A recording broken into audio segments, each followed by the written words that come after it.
Bonjour, aujourd'hui j'aimerais vous parler de coéducation. C'est vrai qu'on en entend beaucoup parler au premier degré parce qu'il y a une certaine proximité que nous n'avons plus au second degré. Donc, on va essayer de voir dans cette petite vidéo comment mettre en place une démarche qui réserve aussi une place aux parents dans le processus d'apprentissage. Donc, on parlera un petit peu de coéducation, on essaiera de voir ce que ça veut dire en collège. On explicitera les démarches et les choix pédagogiques, la stratégie pour faire des parents des véritables partenaires, ouvrir les fenêtres dans les séances, donc comment faire, comment rendre visibles les interactions et comment motiver, impliquer les familles. En effet, si on motive et implique les familles, on est presque sûr que ça va avoir des répercussions sur l'implication des jeunes. Et enfin, je clôturerai cette petite présentation par un point sur l'évaluation, qui est apparemment toujours un domaine réservé, mais on va avoir quelques pistes pour essayer de voir les rôles que peuvent jouer les parents dans ce processus d'évaluation. Alors, quels sont les principes de cette coéducation dans le second degré? Je m'appuierai sur une citation de Catherine Urtic-Delattre qui, dans son livre La coéducation à l'école, c'est possible, elle dit qu'on ne peut pas attendre du parent qu'il soit un égal, c'est donc aux enseignants d'ouvrir la porte et d'expliquer l'école. Donc, pour effectivement rendre cette explicitation plus simple, je crois que ça va se passer d'abord au niveau de la relation. C'est être conscient qu'il y a de toute façon, qu'on le veuille ou non, un lien qui nous unit. Je le résume par la phrase vous êtes ses parents, mais je suis son professeur. Donc il y a quand même cette idée qu'il y a cet élève qui nous unit et le rappeler évidemment aux parents parfois, ça peut faciliter les choses. Ensuite, il faut aussi être conscient et rappeler aux familles le respect qu'il y a bien sûr à tenir le rôle et à respecter le rôle de chacun. On ne peut pas évidemment, comme le dit Catherine Urtig, faire d'un parent un égal. Et le parent ne peut pas faire de nous non plus un égal. Donc il faut qu'il y ait toujours cette position d'un jeu par rapport à un eux, c'est-à-dire la famille plus le jeune. Et le rappeler vraiment régulièrement. Être dans un climat aussi de confiance. Donc ça veut dire quoi? Être dans un climat de confiance, c'est trouver un équilibre dans le dialogue. Évidemment, le dialogue est important et je dirais qu'il va au-delà simplement des rencontres parents-professeurs pour rendre des résultats. Ce dialogue, il peut être facilité et entretenu tout au long de l'année, par exemple en rendant visible le commun, c'est-à-dire ce qui nous unit, nous les enseignants, à ces élèves et à leurs enfants en particulier, c'est de rendre visible ce qu'ils ne voient pas de temps en temps. C'est vrai qu'en ouvrant, et on le verra plus tard, quelques petites portes sur ce qu'on fait en classe ou ce que fait leurs jeunes en classe, ça crée ce climat de confiance. Donc le dialogue, évidemment, est important et il ne se limite pas, et j'insiste, simplement à restituer des résultats ou à faire le point sur les compétences acquises ou non acquises du jeune. Donc, à partir du moment où le lien est clair, chacun respecte son rôle et on entretient ce climat de confiance en donnant à voir ce que l'on fait en classe, pas systématiquement mais régulièrement, eh bien ça donne un système qui va être cohérent. Et si le système est cohérent, pour l'élève en tout cas, il va y avoir certainement un enjeu là au niveau de la réussite.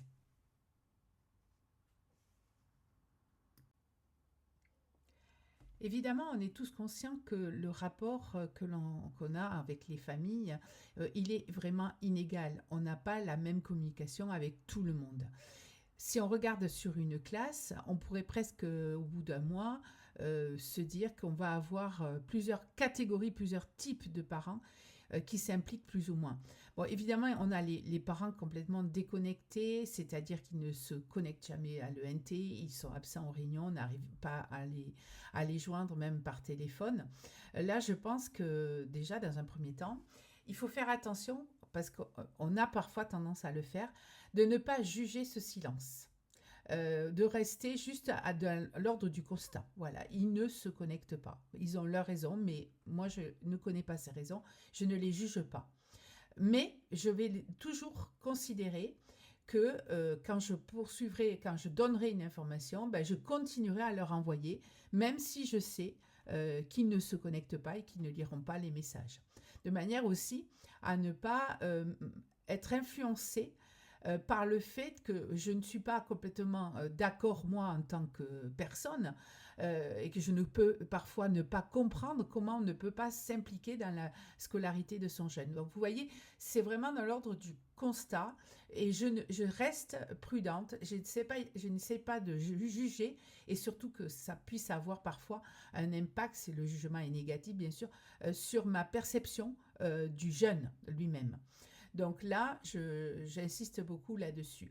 Ensuite, il y a les parents qui sont spectateurs, on sait qu'ils vont se connecter, mais ils ne répondent pas et puis surtout, ils sont absents aux réunions. Pour eux, évidemment, on continue l'information et plus on va aller vers le bas de l'échelle, et ben, plus on va trouver effectivement des parents qui vont s'impliquer, qui vont commenter, parfois collaborer, et évidemment aussi parfois être complètement acteurs puisqu'ils vont s'impliquer complètement dans ces réunions. Donc voilà, ce qui est important à retenir, c'est plutôt justement que faire face à ces parents que l'on ne voit absolument jamais. Bon, je crois qu'il ne faut pas culpabiliser, mais il ne faut pas renoncer. Peut-être qu'un jour, il y aura de leur côté un petit signal par l'intermédiaire peut-être de leur jeune aussi. Donc ça me paraît être important de savoir à qui on a affaire et de faire ce petit audit personnel en début d'année. Alors j'ai essayé dans cette diapositive de vous montrer combien ce rapport de confiance est lié en fait avec la communication que l'on va entretenir tout au long de l'année avec les familles. Je pense qu'il faut effectivement considérer ce que dit Philippe Berrieux dans un de ses ouvrages, qu'aujourd'hui, la famille, c'est l'enfant, il est vraiment au centre, c'est l'enfant qui fait la famille, alors que peut-être, euh, par le passé, c'était plutôt la famille qui faisait des enfants. Voilà. Donc là, on voit bien qu'on a envie, quand on est parent d'élèves, qu'il y ait presque un traitement particulier parce qu'on considère que son enfant est unique. Donc c'est vrai que l'école est passée plutôt de l'idée d'un collectif, dans l'image de certains parents, bien sûr il ne faut pas généraliser, à une envie d'aller vers la singularité, la spécificité de son enfant. Donc, encore une fois, on ne juge pas, c'est évidemment, on n'a pas à être d'accord ou pas d'accord avec ça, je crois que c'est vers ça, vers quoi on tend. Et donc, à partir du moment où on l'a assimilé, eh bien, on peut mettre en place un rapport de confiance. Alors ce rapport de confiance, bien sûr, toujours lié à la communication. Dans un premier temps, je passerai par, alors j'ai résumé ça avec des verbes pour que ça soit un petit peu plus clair, on peut commencer par expliciter, c'est-à-dire en début d'année, on peut commencer à expliquer, à présenter son projet, alors on peut faire ça sous forme de vidéo, d'infographie, peu importe, et l'envoyer sur le NT, de manière, on va dire, désintéressée, sans attendre pour autant de questions ou voire de commentaires dessus. Ensuite, on peut aussi, de temps en temps, anticiper les questions des familles et expliquer des décisions importantes. Par exemple, si je décide, et je sais qu'à un moment donné, je vais être amenée à peut-être à faire des choix dans le programme, à traiter tel ou tel point avec tel ou tel point, voire même parfois à aller plus vite sur un point, ben, ça peut arriver, en tout cas moi dans mon expérience, de faire des choix et de les dire aux familles sans attendre évidemment qu'ils me posent des questions, voyez-vous. Donc cette idée qu'on anticipe, parce que par les choix qu'on va faire, certains vont réagir, vont se poser des questions, donc c'est en fait anticiper ces questions en proposant des réponses avant que les familles se les posent. Donc je ne sais pas si c'est très clair, mais ça me paraît important justement justement dans cette idée de rapport de confiance. Alors, vous allez certainement me dire, vous êtes derrière un écran, évidemment, vous ne pouvez pas me répondre, mais vous allez sûrement me dire, mais enfin, qu'est-ce que tu racontes là? C'est quand même pas normal qu'on soit obligé d'argumenter tous nos choix. Ce n'est évidemment pas ce que j'ai dit. Je dis, c'est simplement dans l'idée que lorsque vous allez faire des choix, vous allez par exemple refaire une évaluation, et ce que vous savez qu'il va y avoir sûrement des réactions, eh bien, c'est les anticiper. Voilà, c'est un petit peu couper l'herbe sous les pieds des gens qui vont peut-être vouloir rentrer dans une justification et là du coup ça sera peut-être désagréable. Donc en fait c'est plutôt pour le bien-être, de l'enseignant que je vous dis ça. C'est pas l'idée, c'est de pas de rendre des comptes puisqu'on l'a vu, ce sont pas, on n'est pas égaux avec les familles, mais plutôt d'anticiper les points qui risquent de poser problème. Ensuite, bien sûr, viendra le moment de l'information, rendre visible par exemple les progrès, mais ça c'est ce qu'on fait déjà, on va dire, à travers les bulletins, voire les commentaires sur les copies. Et puis, comme je l'ai dit aussi, et là on rentre un petit peu plus dans la communication liée à votre pédagogie, c'est de raconter, c'est de rendre visible cette partie immergée de l'iceberg que j'ai représentée par cette infographie et que j'explique aux parents lors de la réunion de rentrée. C'est-à-dire qu'en fait, j'explique que évidemment, ils ne voient qu'une partie, c'est celle qui est à la maison et c'est pas la plus importante. Et donc ça permet de rassurer. Et puis se dire que cette partie invisible, on va de temps en temps, lorsqu'on le choisit, leur poser peut-être une photo ou une vidéo sur le NT pour qu'ils puissent voir finalement comment ça se passe en classe. Et puis sortir justement, c'est ce que je disais tout à l'heure, sortir de la singularité vers le commun, montrer qu'une classe, ça vit et que leur jeune fait partie d'un commun. Et ça me paraît important. Ensuite, impliquer lorsqu'on on en a envie, ça veut dire qu'on peut créer des événements. Par exemple, pourquoi pas, enfin moi j'avais l'habitude de faire des portes ouvertes et de faire venir les parents en classe lors d'une séance. Ils prenaient le rôle d'élèves et ils étaient mis, on va dire, à contribution comme leurs jeunes dans des activités liées à mon cours. Et puis parfois, ça peut même être donc de la collaboration. En plus de ce retour à l'école, ça peut aussi de temps en temps sonder les familles pour une activité qu'on va donner en classe. Je vous donne un exemple. C'est par exemple, on prépare une argumentation à l'oral et on va demander aux familles de s'exprimer avant sur la thématique. Je me souviens avoir demandé un jour à des familles de réagir à la citation de Lamartine, célèbre, par exemple, un seul être vous manque et le monde est dépeuplé. Donc là, j'avais demandé de travailler, de réfléchir avec un questionnaire et les élèves partaient en fait sur les réponses anonymées, bien sûr, des familles. Donc vous voyez, faire du commun, c'est aussi ça. C'est quand on a la possibilité de le faire, ce qui n'est pas toujours le cas, mais on arrive à un tel degré de confiance que les parents vont vous faire confiance et vont parfois vous rendre service. Et ça, c'est vraiment important. Alors voyons concrètement comment ça peut prendre forme. Alors l'explicitation, on reprend les verbes. C'est par exemple là, en l'occurrence, j'avais envoyé une petite vidéo pour présenter ma méthode en classe inversée. Évidemment, on le fait d'autant plus qu'on a des choix pédagogiques qui sortent peut-être un peu du commun de ce que connaissent les familles. Donc c'est important d'expliquer qu'on a une expertise et qu'on maîtrise ce qu'on fait, on fait des choix et donc on les donne à voir. Vous voyez, donc des réactions de certaines familles. Là, par exemple, on voit que sur une classe de 25, il y en a 23 qui avaient vu la vidéo. Donc, même si tout le monde n'a pas réagi, j'avais quand même cette assurance qu'une partie des parents avaient visionné. Alors, je reviens sur le verbe argumenter. Là, je vous ai mis un exemple justement d'une personne qui m'écrit pour me demander une explication sur le résultat d'une évaluation. Et me demande très gentiment de lui expliquer l'évaluation qu'a obtenue son enfant.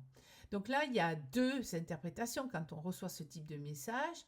On se dit, bon, c'est une personne qui est inquiète, voilà, ou ça peut être aussi une personne qui a peut-être une certaine doute par rapport à votre évaluation, qui n'est pas tout à fait d'accord avec vous, même si elle ne l'exprime pas dans son message. Donc on se dit, soit on va être dans un milieu un petit peu hostile, soit ça va être véritablement une demande tout à fait neutre. Donc, je crois que dans ces cas-là, bien sûr, il faut répondre, hein, ça paraît évident, mais moi, je préfère le faire de vive voix. Parce que, évidemment, par l'écrit, il y a toute la chaleur d'une voix, tout ce qu'on peut mettre dans un message oral. Parfois, ça peut être problématique à l'écrit, mais on peut rassurer, on peut rebondir. Moi, en tout cas, je choisis toujours de rappeler les familles. Évidemment, c'est d'être sûr de ses choix, d'être capable évidemment de lever le doute, hein, s'il y a doute, et d'annoncer bien sûr les décisions prises pour viser à une amélioration. Qu'est-ce que je vais faire de cette évaluation? Je l'ai donnée, mais maintenant c'est quoi la suite? Voilà. Faites l'évaluation n'est que le début d'un processus. Et donc là, dans ces cas-là, c'est pour ça que je parle d'argumentation et de dire peut-être, c'est ce que je disais, à l'avance ce que je vais faire.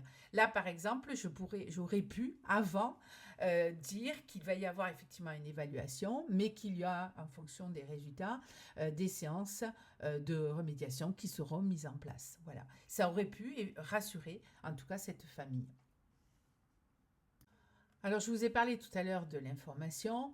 Je vous ai dit, c'est surtout, ça passe par Pronote, quand on envoie les bulletins, etc. Ça peut être aussi quelque chose de plus personnalisé.